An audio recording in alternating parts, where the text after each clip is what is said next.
Good morning, YouTubers. This is Tim with Op-Ed Daily. I'm just here to give you a quick update. This comes today from Voice of America News. Benjamin Netanyahu to form new government after election win. So, yep, no surprise there. Benjamin Netanyahu wins the election in Israel and is still the prime minister of Israel. I guess congratulations to Benjamin Netanyahu, but this is a loss for the world. It's a loss for Palestine, and it's a loss for religion.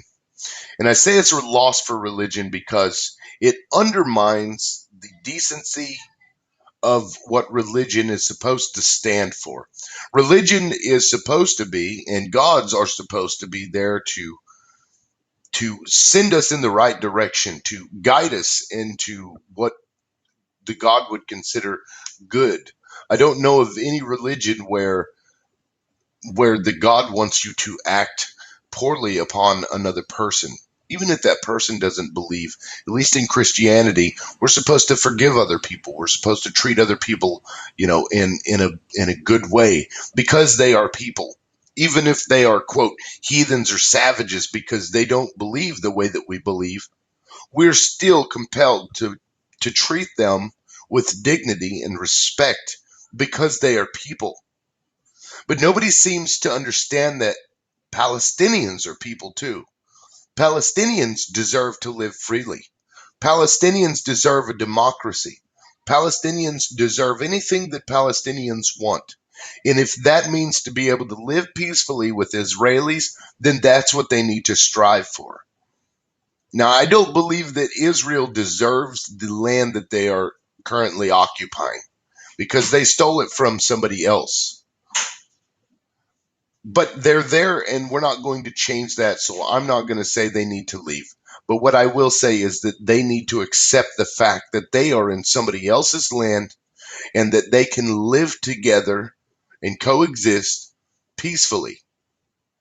It doesn't really take a whole lot other than acceptance. So maybe a couple of generations from now it'll be different, but I doubt it because people are so ate up with religion that it gives them this air of superiority and that they feel as if they're right in doing what they're doing. There's a lot of Christians in the United States feel like Israel belongs there, as if God gave them this land, which it just isn't true. It just is not true.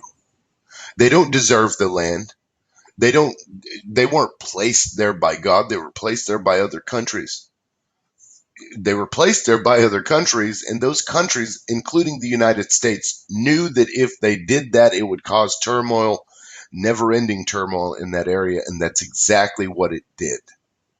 We had military men back when they took the Jews and placed them in Israel. We had military leaders suggesting that we not do that because it was going to undermine the region and it was going to cause conflict. And lo and behold, it has, and it never stopped.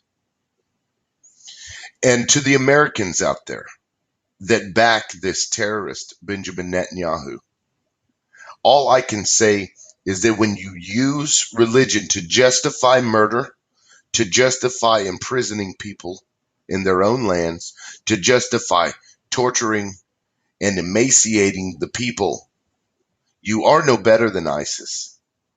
Because that's exactly what Americans complain about ISIS, is that ISIS uses, Islam or whatever. Muslims use Islam to promote and justify what they do to the people around them.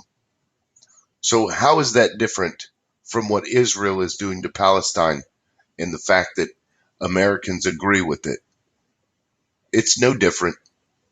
I understand that you're probably not going to like me for saying that, but I don't really care because the truth is the truth and you can't get away from the truth. And that's the truth. So that's all for today, folks.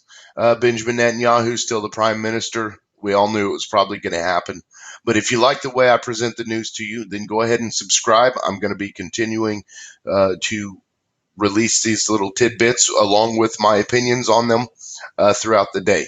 So if you want to catch the news but you don't have time to read, feel free to subscribe and I'll be right there for you to present it in a way that I feel everybody needs to hear it. So until next time. We'll see you later.